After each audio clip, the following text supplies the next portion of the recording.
So welcome and hello everybody to our event tonight about public art in Qatar and in Germany, its variety and meaning. My name is Svenja Gräfin. I'm the Deputy Director of the Arabic Divan, and I will give the word to Ms. Asma Al-Bakr first. She is responsible at the Embassy of Qatar for all cultural affairs. Ms. Asma, the floor is yours. Ladies and gentlemen, dear esteemed guests and speakers, it's my great pleasure to welcome you on behalf of the Divan. I'm a diplomat actually, but I'm responsible for all the culture affairs at the embassy in Berlin. As some of you already know, that we started a series of events about the museums in Doha. And the landscape of arts and art collecting in Germany and in Qatar that aims and intends to bring experts from both sides and of course art lovers like our esteemed guests today to explore new initiatives and trends. Tonight we will hear about the meaning and richness of public art, which is, for me, it's very interesting because it's not very common for the public, and it's very dynamic and ever-shifting topic. I'm thankful for all our well-known experts, and would like to invite all the audience to have actively contribute in Q&As and dialogue. Now I would like to give the word to our wonderful moderator, Dr. Dorothea Schöne, I hope I pronounced it well. Very well. Founding director of the Konhaus Dalam. Please enjoy the event. Thank you. Thank you very much. Can everybody hear me, I hope? And I turned, yeah. Welcome everybody to tonight's public dialogue on public art in Qatar and Germany, its variety and meaning.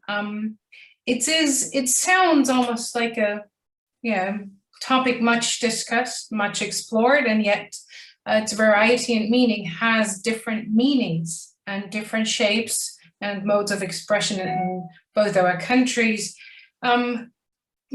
partially based on our respective histories and our respective goals in each of our countries, and it ultimately also based on who the players in the game are, if it's a public institution, a private collector, if it's a political agenda or politics in general that focus our attention to public art in the public sphere, and what we try to achieve with it. And tonight we have three wonderful speakers who can share their respective experience with the topic, their view on the topic, but also answer your questions on what we discussed tonight and what your personal views on it may be. So after all three of them have shared their respective view on the topic, I would like to invite all of you to ask us or the three speakers questions.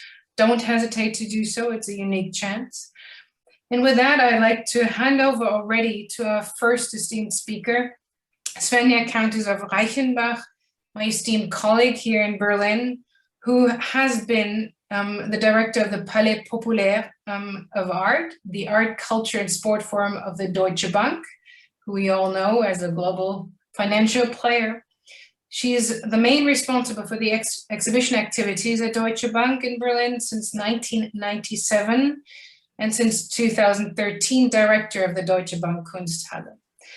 She has been an advisor to the Federal Art Acquisitions Committee for several years, and many other juries and committees, more to ever list and name here. So years, if not decades, of experience to bring into tonight's arena and agenda. And I asked the speakers one sentence, a key sentence that kind of illustrates their attitude towards art. And with so many years of deep insight knowledge into the art world, Svenja Countess of Reichenbach came back with two words that illustrate so well her profound knowledge, and yet the simplicity of two words that illustrate the multitude of facets of art. And she replied, art questions. And a wonderful 2 words that open up a wonderful dialogue, I hope. And with that, I would like to ask her to give us a short introduction of her activities, maybe, and then I have a couple questions to ask. Oh, thank you very much, Dorothea. It was, yeah, really nice. Thank you very much. Yes, and I'm happy to give you a small insight. And as our focus tonight is on public art, I will mainly focus actually on those activities of Deutsche Bank that are going into the public space, and where you can find yeah, part of our art and cultural engagement outside, yeah, always on view and seen by the public. And maybe, we look right now at the Palais Populaire, where we moved in and where we opened our doors in 2018, so nearly 3 years ago. It's located on Unter den Linden, so in the heart of Berlin, next to the Städte Opera and the Humboldt Forum. Opposite of us is the German Historical Museum, so we're really in the core center of Berlin, and at a very beautiful place, the so-called Bebelplatz, with huge trees. And it's also, of course, a historical place with many monuments and of generals, of officers and Prussian kings. And we are the contemporary institution at that place, and therefore we always present since 2 years also art outside, which is changing. And right now we have a beautiful sculpture by Wally Export. So next, please, Jeremias.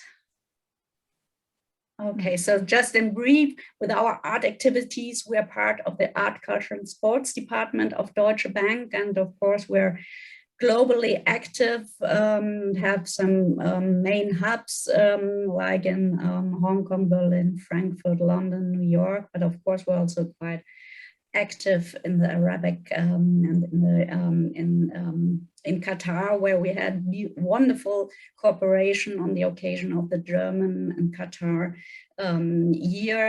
I think 3 years, it's already 3 years ago, where we brought an exhibition out of Deutsche Bank's collection to Qatar, and that was a wonderful cooperation.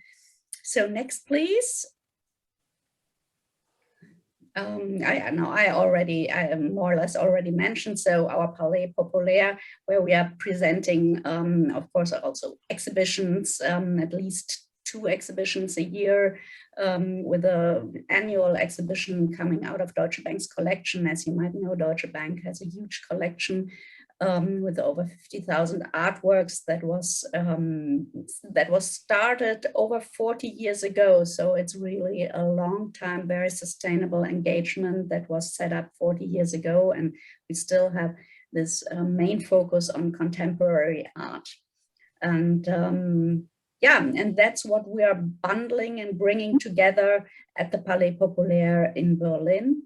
I already talked about Wally Export's Doppelgängerin. It's called Double, and you can see it whenever you go and walk along or also ride the car on Unter den Linden. This is always changing, and so next, please. So before we had Wally Export at that place, we started off our series, which is called Sculpture Populaire, with Tony Craig's Runner, which was also, of course, a completely different sculpture, but also a great contribution. And I just can tell you that these artworks that we're having outside are, I would say, the most photographed artworks on Unter den Linden. People always stand in front of them and take pictures and look at them. So I think that's already one of the key things that you can achieve when you're presenting art outside. So we are really happy that this idea really is working very well. Next, please. But that is all going back to actually quite a long history, as I already mentioned. I mean, not only the Deutsche Bank is over 125 years old, over 150 years old already, and everything started off in Berlin, but also with the arts, we have a very, very long tradition that is actually already going back to the times of the 19th century with Max Liebermann, Lessa Uri, and so on, that time contemporaries.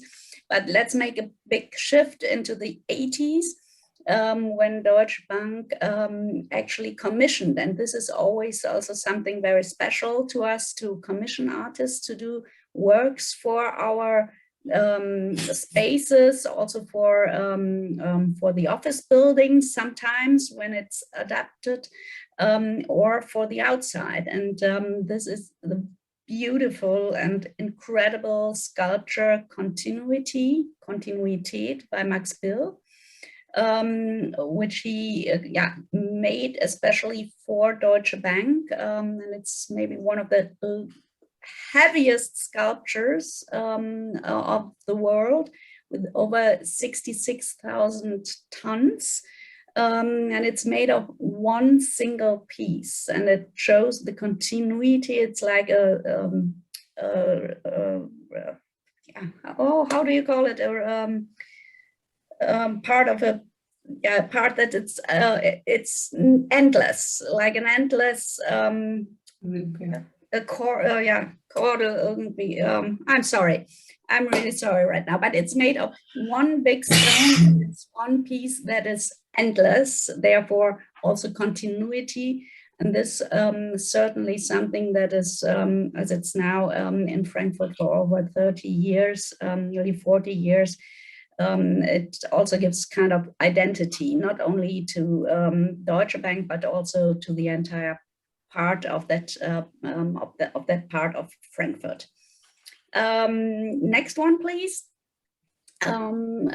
Another important sculpture in public space of Deutsche Bank is it's the sculpture Berlin by Maczynski-Denninghoff. It's an artist couple, actually, and the sculpture was made in 1987, so on the occasion of the 750th anniversary of Berlin. And it's at that time Berlin was still divided, so the wall was still up, and Berlin is standing in the end for two parts that wants to touch each other, that want to come together, but in the end they won't be able to come together. And that's of course symbol for the then split up Berlin into East and West. And nowadays, after the wall came down, it's a symbol it's kind of a memorial to all of us, to remind us how it was, and that it should never come to such a point again.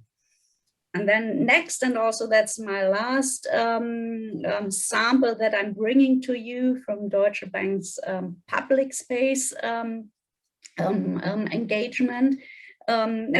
Once again, back, please. Yeah. So this is another commission that was realized in 2016, and it was actually a competition, an open call. Everyone could participate. It was called Macht Kunst, so make art, your sculpture for Berlin, and the winner was Dirk Bell, with a sculpture which is called To Free Space. And actually all these letters are in this sculpture. And in the end, as it's also in Berlin, so it's standing in front of a building of Deutsche Bank, it has a very strong connection also to the sculpture of Maczynski-Denninghoff, where it's also about the situation of Berlin, about East and West, and in the end about freedom. And that's what this sculpture, the public space, is standing for. And that was my very short introduction to public art, and I'm happy, and I'm looking forward to our ongoing talk. Well, thank you so much for this rather brief introduction into a very long history of collecting and exhibiting at your institution. Maybe we can, have a couple questions before we go on to our next esteemed speaker. You were humble enough not to mention that you have an extraordinary, fantastic exhibition program indoors of the Palais Populaire. And you make a very clear statement, again, by installing major works that do not necessarily correspond to the exhibitions inside of your space. So it's not that you're reaching out with the exhibition out into the public. So how do you choose the works to be installed in the public sphere? Is that by sheer coincidence? Is there a committee behind it, or is there also a certain agenda behind it? Well, I mean, as I explained, or as my samples maybe already envisioned, that there's always a very special and a very different story behind the sculptures in public space. The one in Frankfurt, the Max Bill, of course, was in connection with the Deutsche Bank, with Deutsche Bank's building, so clearly related to the building of Deutsche Bank. The sculpture Maczynski-Denninghoff, on the other hand, was much more kind of social engagement, also for the city of Berlin. It was made on the occasion of the 750 years anniversary of Berlin, and it was originally kind of a commission of the city of Berlin.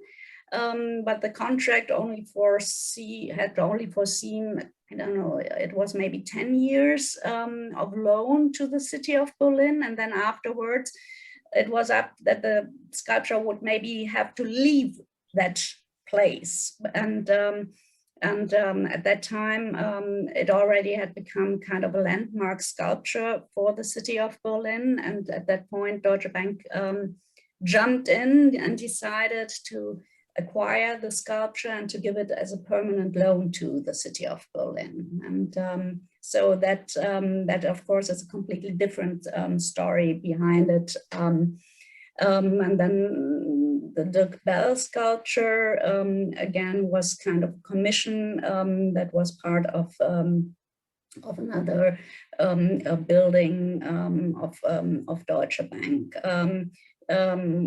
And that was part of our idea, involving everyone, giving everyone the chance to take part in this commission, and in the end, with a jury behind it, the decision was taken that the winner of the competition was Dirk Bell, and the prize of the winner was the realization and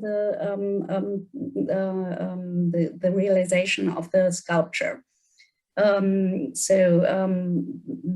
This is maybe to give an idea on these three sculptures in public space. And for us at the Palais Populaire, of course, we always we look and discuss internally for artworks that might fit at that space in Berlin, and that might have also, of course, content-wise kind of a message to the visitors coming along. And maybe with the Bali export sculpture, that's something very, it's working out incredibly well. And Bali export herself, one of the mothers of feminism and one of the artists of feminism, she was so happy and thrilled that her piece would stand at that historical place in Berlin, surrounded by all the Prussian kings, generals, officers on the monument, and that she would jump in with her very, in the end, it looks like these are two scissors, but there's so much connotation on on feminism in it, that she was so happy to stand there and to interrupt this very masculine and male-driven surrounding. Thank you so much. I have many more questions, but as a moderator, I have the unpleasant job to also watch the time and make sure that all three speakers have a fair share of sharing their views and their experiences. But I would like to have just one brief little question before I hand over and before I like to introduce our next speaker. You have this amazing space right in the middle of Berlin on a very historical spot. But then again, you're also a curator with decades of experience. And I would just like to ask, if you could dream and envision with no limitations, no spatial, social, political, financial limits, what would you dream to install in the public sphere if there would be no boundaries, no limits set, and nobody would have to choose with you? Ooh, yeah, that's a good question. Actually, I would, and I can't, it's not about an artist that I have right now in my mind, but it's really to work with the space and to invite maybe also several artists to really do something special in the heart of Berlin. I also already asked myself, why wasn't it possible until now to maybe even make a huge sculptural promenade along Unter den Linden with contemporary art, and the starting point, of course, should and would be the Palais Populaire by Deutsche Bank. That is a fantastic way to hand over, because you really built an artistic heart of Berlin with your institution, and thank you so much. We hope to hear again from you when we come back to the open forum and the Q&A. And with that, I would like to introduce our second speaker, Ingrid Jochheim. Together with her husband, Thomas Jochheim, they're one of Germany's most generous, well-known, established collectors of contemporary art for more than 40 years. They started early in the with their collection with post-war art in 1953. Today, the couple they live, I have to pronounce that because we were talking about public art, and now we come back to an actual living room. They're surrounded by about 700 of their works, which you can visit by appointment. But more importantly from us as representatives of institutions, they regularly lend to museums. They're an amazing supporters of the art scene. And recently, and that connects them to a previous speaker, had two major museum shows, one of them at the Palais Populaire with 70 works of their Christo and Jean-Claude collection, and which at the same time forms a very unique point of their collection, because not only have they gathered all these wonderful works and they live with them, they really incorporate them in their everyday life, but also they have been close friends with the artist, and that I think characterizes your collection. It's the passion for the artwork, but also the passion for the person making the actual piece. With that, I would like to hand over to Ingrid Jochheim, and it's my pleasure that you joined us tonight as a speaker.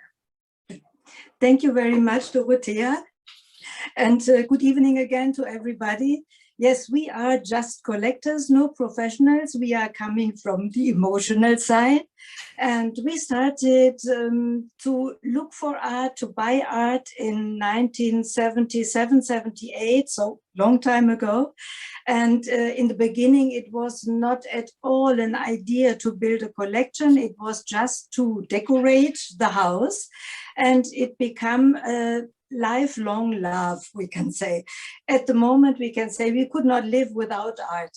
So after a while, it began to become a collection, and it started all with a piece from Niki de Saint-Phal, which brought us into the areas of the Nouveau Realism artist, by our friend, dear friend, and major gallerist, Guy Peters from Belgium. He represents all these artists. And the more we saw, the more we knew, the more we wanted to be part of that. And at that time, so in the 80s, early 80s, many of these artists still were alive, and some are fortunately still. And we met the artists, as you mentioned already, and came so close to these art and understood it better and better, as well as the art from the same time on the other side of the ocean, which is the American pop art. And these are still today the main lines of our collection. And we are still looking for those things, yeah. If there is something available and affordable for us, then we still collect. But we went on, as we say, to the next generation. These are the artists who came up after the others. And today, looking back, I can say many of them are in the meanwhile also well known. You can find them in museum shows, and those we know them all personally, and that is really great to come close to their ideas. As I always used to say, to have the possibility to look into their heads, and that's why we probably have so many pieces in the meanwhile. But if you know what's going on and you share their ideas, you want to be part of it, and that is just wonderful. And we are still going on up to the very young artists. One is Alexander Iskin, I see there. And this is what we discover. Pieces we find from artists are not yet known, but if we like it, we buy, and we try to support the artist, and we love to discover new pieces. So that came up to 700 pieces in 3 locations, but we also have in Recklinghausen, in our house, we have some outside pieces, some sculptures, and through Christo, who has the main part, or one of the main parts in our collection, we are very close to sculpture. What we have inside are the drawings, the ideas Christo had before he begins to realize the projects. But then Christo and Jean-Claude built the hugest sculptures ever. And the very special thing is they are only existing for 16 days. So sculptures, big projects, but as Christo always said, you can have them in your heart and in your mind, and probably on my drawings. So we still go on with collecting from the old artists we have up to the very young ones, and we hope to find many more to discover. Thank you so much. You give away a little point about Alexander Iskin, and I would like to come back after we have introduced our third speaker. But I'd like to already build a little bit of the connection you have to Qatar, because you've traveled there, and we have tonight a binational, at least, audience, I hope. So we have multiple, or at least 2 countries, or people from 2 countries joining us. You traveled to Doha already a while ago. And not only there, but also around the world. You've traveled to many countries. Have there been works in the public sphere that really particularly moved you, or that left a very profound impact on you, where you say, this just was a turning point in my perception of art in the public sphere? And of course, it's Christo's installations. I mean, yeah, that Christo, cannot be beat by anything. Christo, but many more, of course. Yeah, there are so many. As you say, we traveled a lot. But I remember the first time we have been traveling to New York 20 years ago, 25. We saw a great big love sculpture of Robert Indiana standing uptown Manhattan. And that really attracted me that much. Also the meaning behind love. Yeah, it's a beautiful sculpture. It has a fantastic positive meaning. and standing in the middle of the browsing traffic and people running along. That was something I liked very much. And coming back to Qatar, we have been there for several times, and there is something we have a little bit in common with that country. There is another sculpture which I have always in my mind since I saw it first time. It's the East-West sculpture standing in the desert of Qatar. And when we have seen it the first time, we love this artist, we know him, we know his works. And in Berlin, we have another sculpture which has the same meaning, East-West. And that is from Bernard Venet, standing at the end of Tauentzien. And we both countries seem to think to bring together the East and the West part. Here, the city of Berlin, there, the countries. Isn't that wonderful? And then if we travel, there are in the meanwhile around the world beautiful sculpture parks. There is one not very well known, a little bit a hidden treasure, which is close to Goodwood in England. And they have sculptures in their beautiful surrounding. And for each one, they choose a certain place. And that makes it even special. And I can speak about many more, but let's stay with it. I'm sure, and I know you a little bit to know that we could spend hours dreaming and bragging about art experience. You and your husband are affecting everybody around you with your passion and love for art. Yet again, I have to practice my moderating skills or enforce them. And I would like to introduce our third and last guest speaker, and to the non-German audience, my sincere apologies for probably mispronouncing the name of our last speaker, but I will try my very best. Abdulrahman Al-Ishaq, our third speaker, is the Director for Public Art of Qatar Museums. He is entrusted with developing a holistic public art program at the institution. He's been the master planning manager of Lusail City, Qatar City for the Future. And after coming back from a very prestigious university, you received your master's degree in architecture and urban design from no other than the Columbia University in New York, and the bachelor degree in architectural engineering in the United Arab Emirates.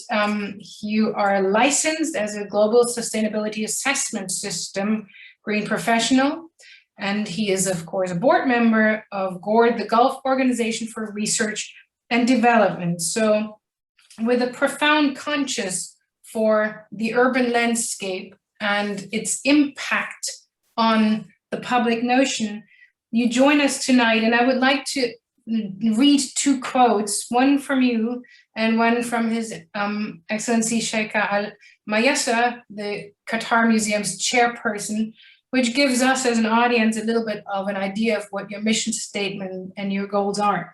So the first quote reads from you: "Public art is an abstract reflection of a society, and as a society evolves, so does its perception.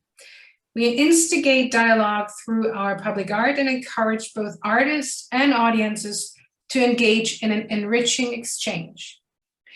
And from your esteemed chairperson: "Through displaying various forms of art in public space, we aim to inspire local talent and establish an organic connection between art and the local community."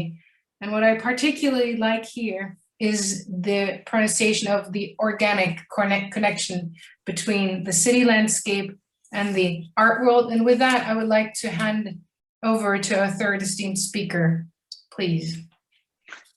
Thank you very much. Guten Abend. I hope I said it correctly. Yes, you did. Good evening, everyone. It's a pleasure to be here, invited at the Arabic Divan, and it's an honor to be on the same panel as the distinguished guests. I'd like to start talking about where I'm from, Doha, Qatar. Doha is a Middle Eastern country. It's a very small country, 11,500 square kilometers, neighbor to Saudi Arabia from the south, Iran from the north. However, it's famous for being a wealthy country. It has oil and gas, has the third biggest reserve of oil around the world, which supplies 12% of the global demand.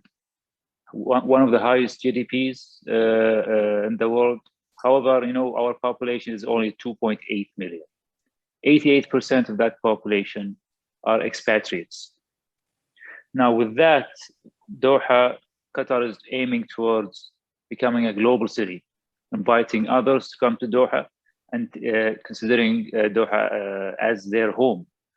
And that's part of the 2030 vision to diversify away from fossil fuel and towards a knowledge-based economy.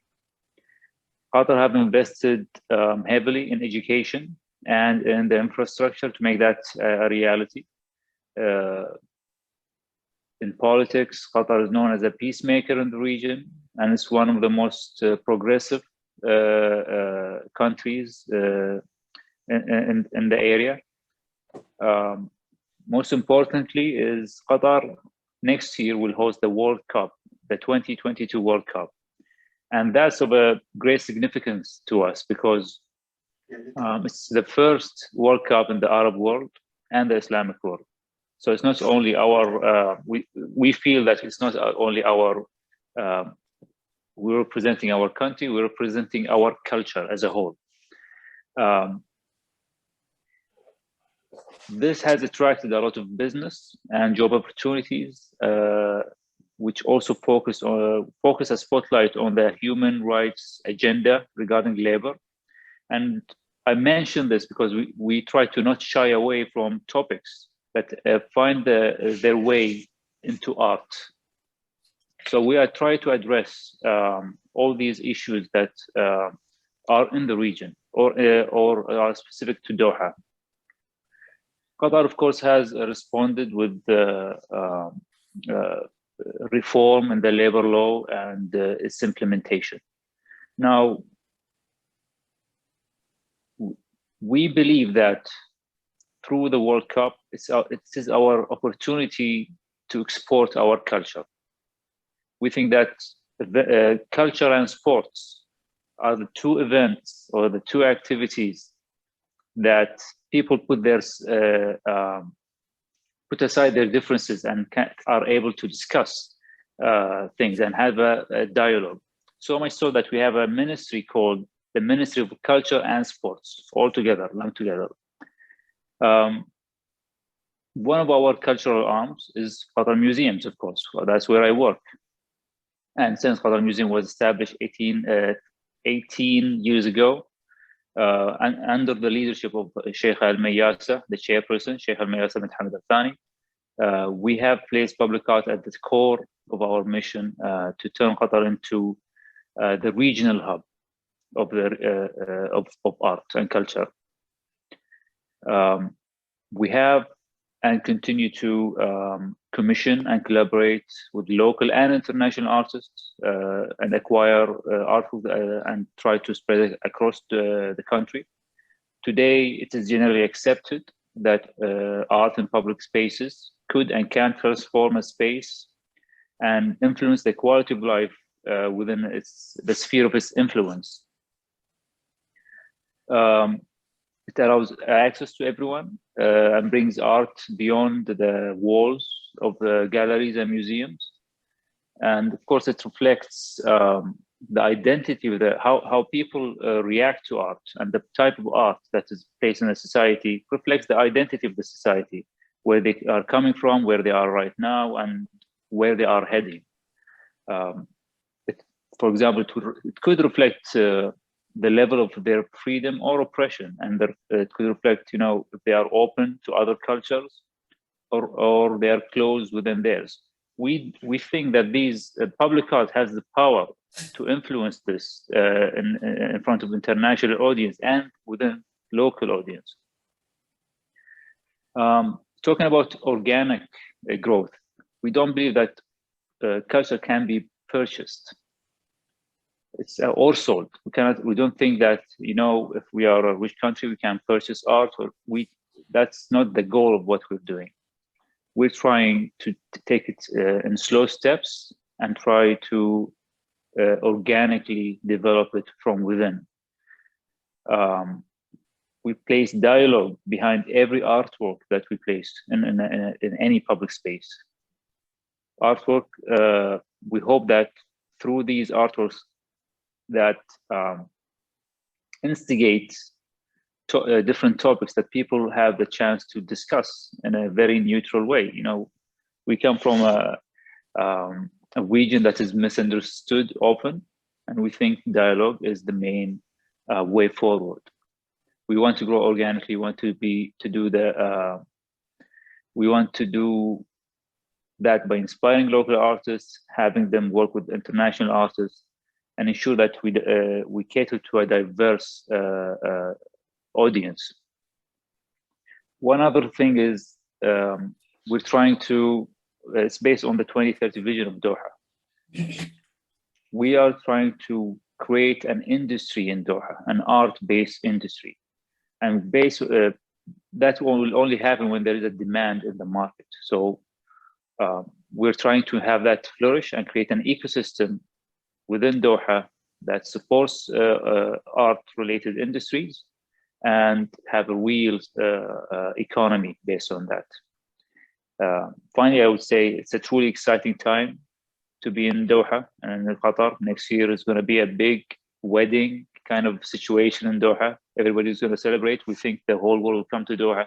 And when they do come to Doha, we want our public art to speak about who we are and how open we are for dialogue. Thank you very much. And danke Ihnen. I hope I did it correctly. That was really impressive. Thank you very much. I'm sure that that all of us, not only because of COVID crisis and lockdowns, have a strong longing now to travel to Doha, but also because of your marvelous presentation, that you raised curiosity to come and see for some new, but some again, Qatar. Apropos curiosity, we have named twice now the name of Alexander Iskin, who has a certain relationship to tonight's speaking. And I don't know if you personally can say a word of a sculpture that is in process, or say an artwork in process, or who would take the opportunity to introduce it. But there is something in the course of preparing for Qatar for 2022 for the FIFA World Cup, where you invited multiple artists to participate. Would you mind sharing that as a preview glimpse into what you have in mind for the future? Well, we did. Sorry, please go ahead. I thought that was. No, I would really like you to share your thoughts if you have something to say before. No, please go ahead. Please go ahead. Oh, all right. Thank you so much. So first of all, it was such an incredible overview of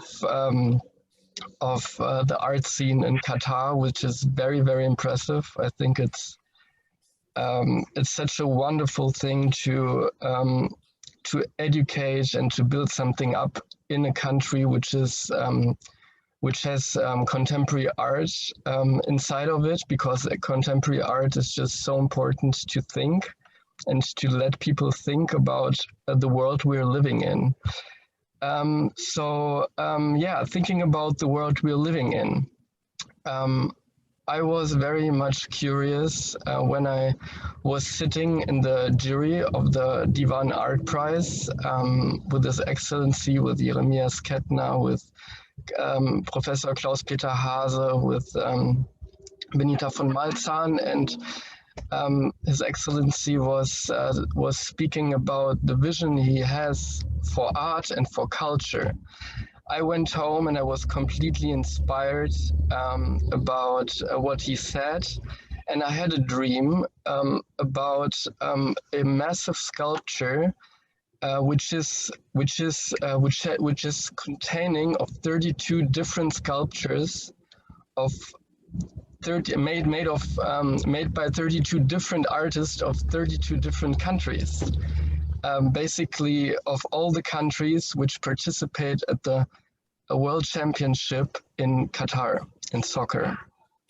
So all these sculptures are connected through magnets. Why is this idea coming up? I want to share a little meeting I had with a friend of mine. He's a writer. He's about 60 years old. We met up in a coffee place in Mitte. I drank a tea with some lime. He drank a coffee. And he said, why are you, I told him about the sculpture and he said, why are you doing this? Why? I mean, this is completely naive. Think about the world. The world is about competition. It's about profit. It's about economy. It's not about unity. And it's not about, I mean, it is somehow, but it's very naive and it's very like a utopia to think about the world as a unity. But then I told him, I want to live in the world. I mean, I want to live in the world which is connected. I'm from the generation Y. I grew up with internet. I don't see borders as strong as you probably do with your 60 years. And I really believe in the connected world. I really believe in unity. And this is why I thought I'm suggesting somehow this sculpture to be presented at the World Championship in Doha. Okay. It's just about connectivity, it's about unity. That's it. Sorry.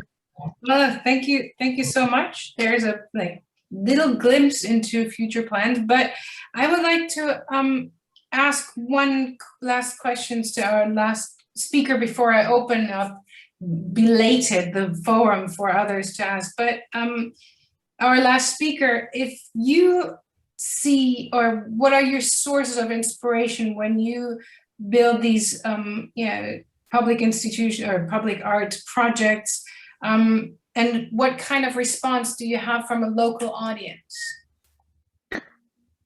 Well, we look at case studies and benchmark from around the world. All major global cities pay attention to public art, and it is very visible how that affects the city. And my personal favorite is Chicago, and how they've worked with the public art. And of course, it seems like they have looked at it from a very global way. And their airport, the O'Hara Airport, is renowned for a long time that it contains a lot of art and public artwork, and it raised the question of having artwork in transit spaces. Now, I remember a couple of years ago in New York,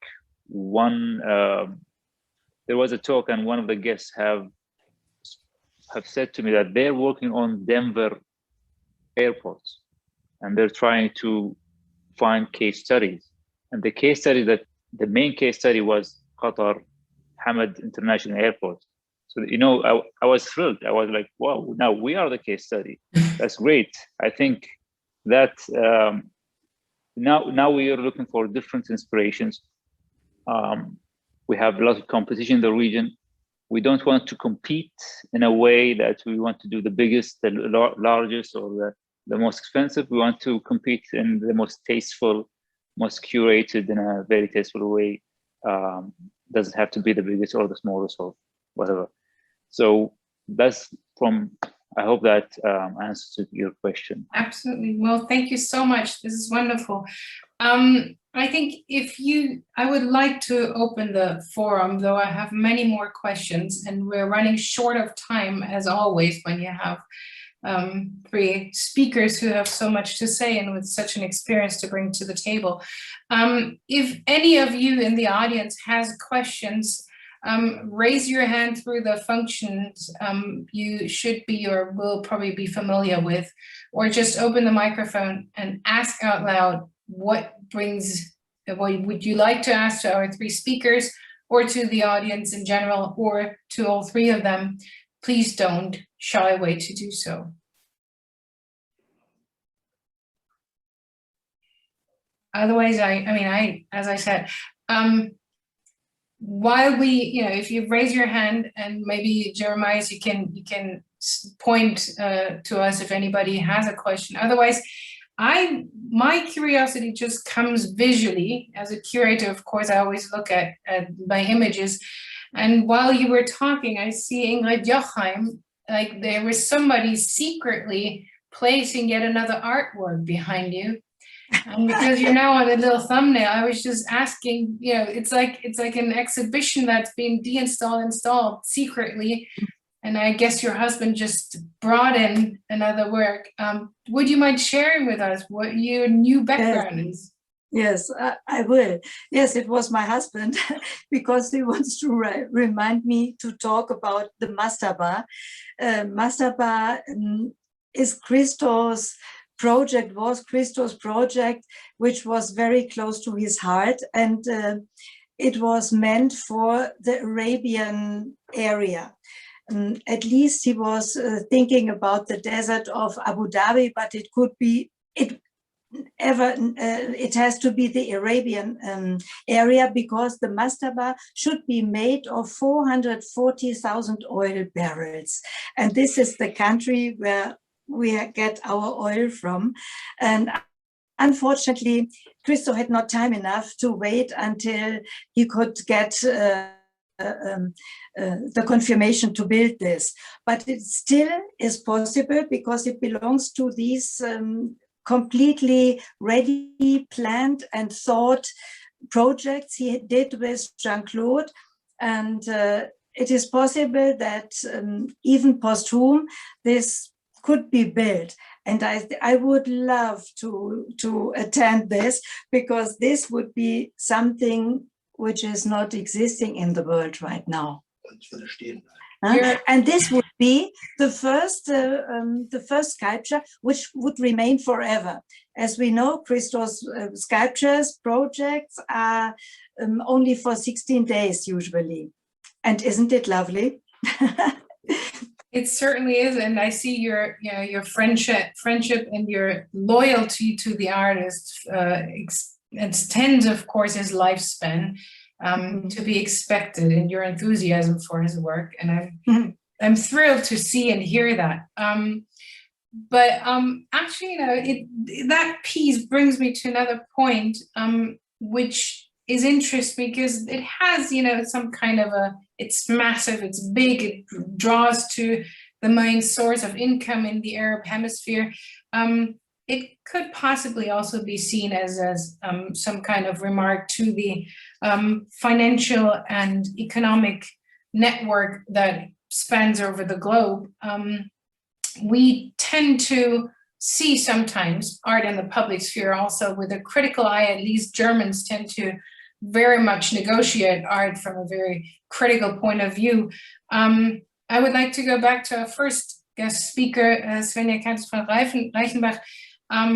What is your experience with public art? I mean, you mentioned how it's incredibly popular as motifs for photographs the artworks are, but from your experience, public art, is it also something that should spark or does spark controversy? And if so, is it a good controversy? Yes, thank you. No, I definitely think that art should, as my statement was art questions, it definitely should do this. Art should challenge, and art should call something into question. Art should also try to get to the bottom of things, and I think we definitely need to have this controversial discussions around art. And at that point, I think especially public art, of course, is is core for these discussions, because it's on the street, it's on a piazza, it's seen by everyone, and I think that it's the greatest thing if people really start discussing about and around the art, and And at that point, everything is right and everything was made the right way. Yeah.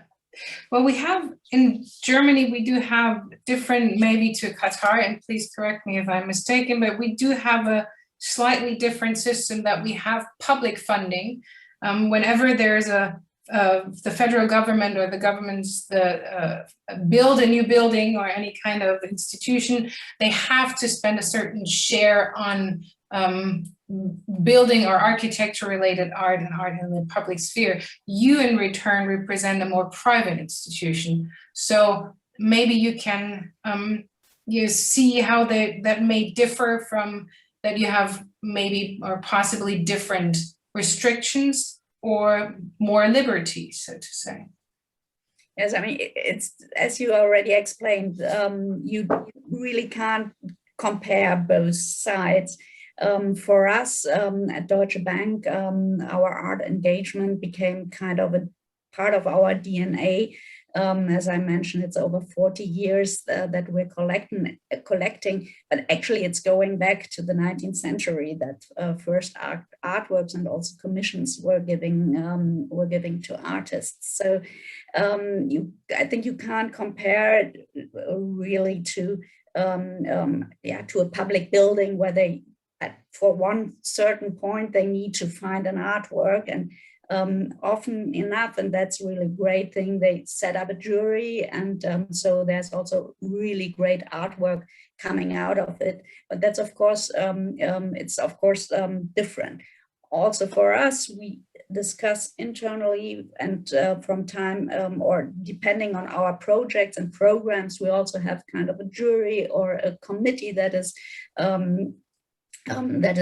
supporting and consulting, but of course it's in the end also more freedom, but there's also meanwhile a lot coming out of ourselves, and we have big knowledge on art ourselves.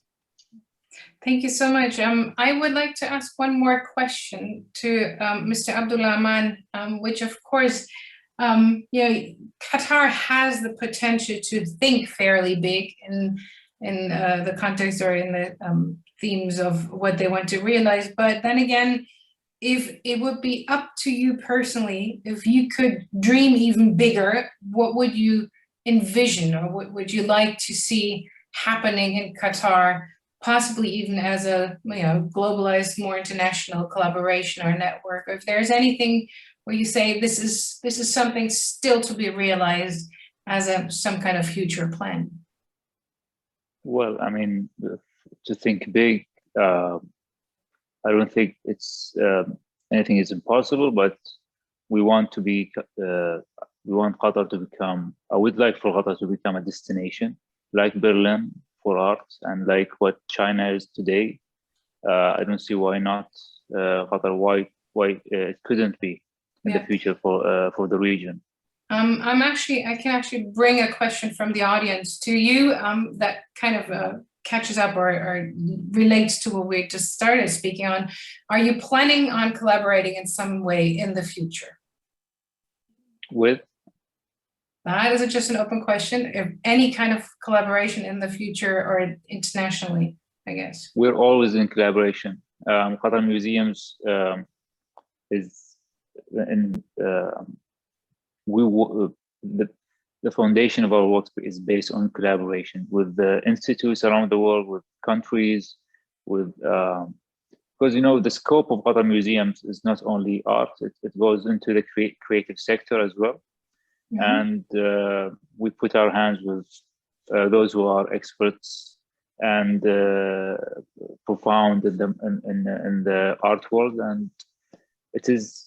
I mean, we've been collaborating with many names. I don't know if I should say these names or not, but there are so many that if I say some, and just drop others, one or two names to raise more curiosity. I think Google gives away the rest, but I will refrain here. I'm okay. Sorry. All good. Yeah, there's one more question that just came in. I would like a question also to you. I was wondering whether he thinks there is a limit for what the local audience in Qatar deems acceptable to be placed in the public sphere, especially in places outside of Doha, maybe. Thank you. Interesting. That's an interesting but common question, actually.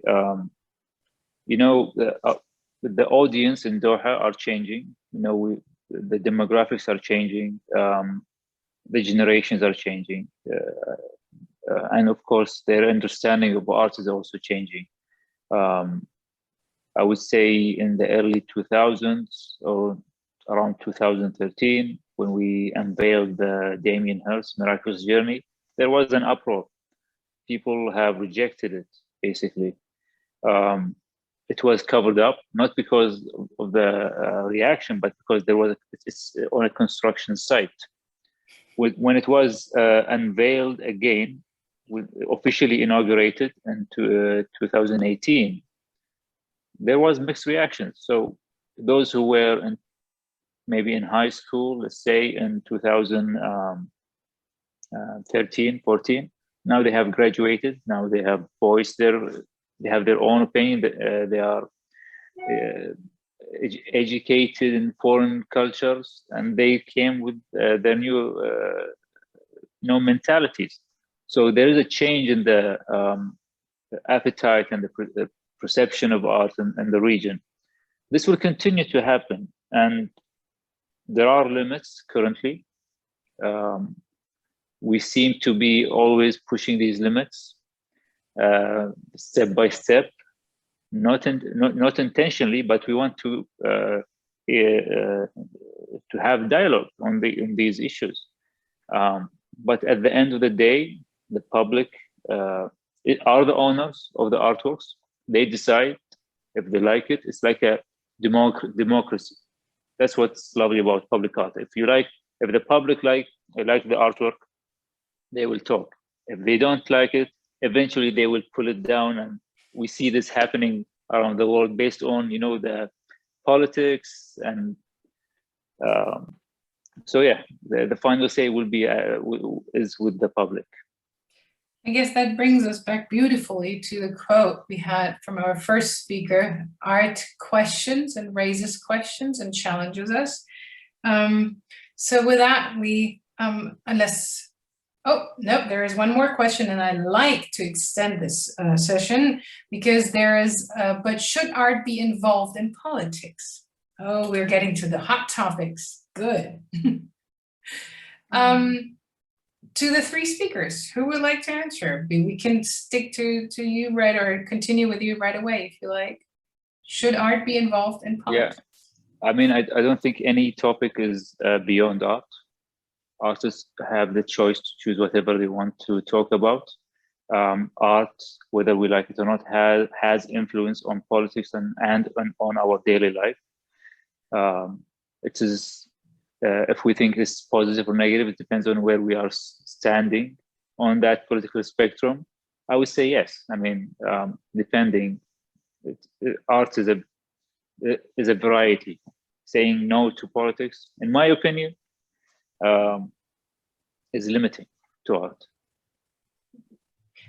Any of the other two speakers, would you like to share your perception? Should art be involved in politics? Yes, I think they are, especially the young artists. Artists always reflect what is around them, what's going on, daily life, political life, the social life, and they reflect on it. So they always did, and I think they should go on doing that. Everyone in his manner. Yeah. We have, if I may just say, one of our participants added to her question a very good statement, which I may read to you. Yes, I agree with you, but I feel should art, if it is democratic, be taken down depending on the politics? Yeah,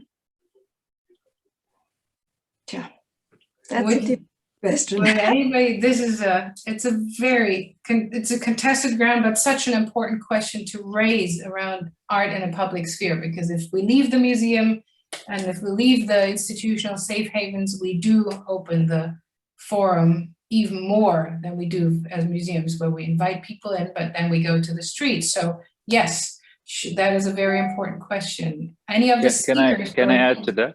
Yes, please. I would say if you put an artwork that talks about politics in a gallery, you go to the gallery, you have the choice. That you decide to go to the gallery and you decide to be offended or not, it's your choice. But when you put it in public space, this artwork belongs to the public. And then the public decides if they want it, if it suits them, if it doesn't. And it's just a dynamic that happens. So if they decide that they want to bring it down,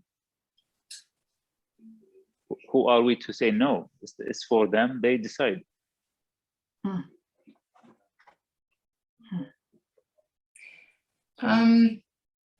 Well, it goes on. No art will please everyone, but it should not always be pleasing, right? Maybe it should wake us up to reflect. I think it's a very, very good and solid call that art as a triggers question should also wake us up and reflect on the fact that politics should not take over on the art world. Unless there are questions from the audience, we have come to the end of today's open discussion and virtual dialogue.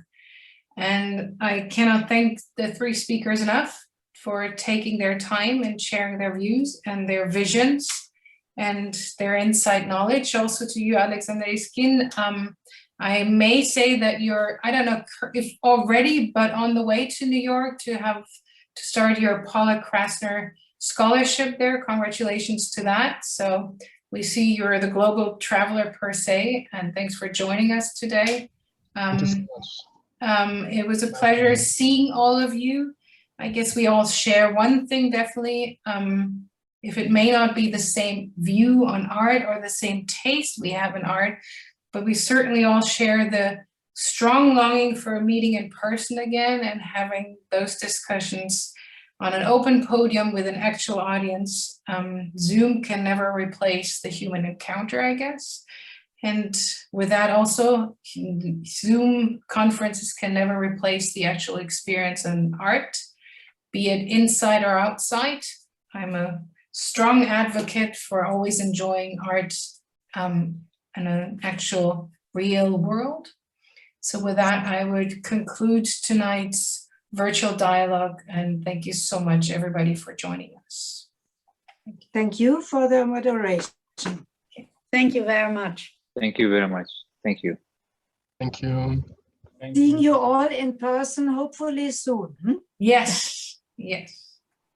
Maybe in Berlin, in the fantastic divan, Mr. Abdulrahman. Is it a possibility? Or maybe in Doha. Now we come to the good invitation part. All right. Thank you so much. Thank you so Goodbye. much. Bye. Thank you. Bye-bye.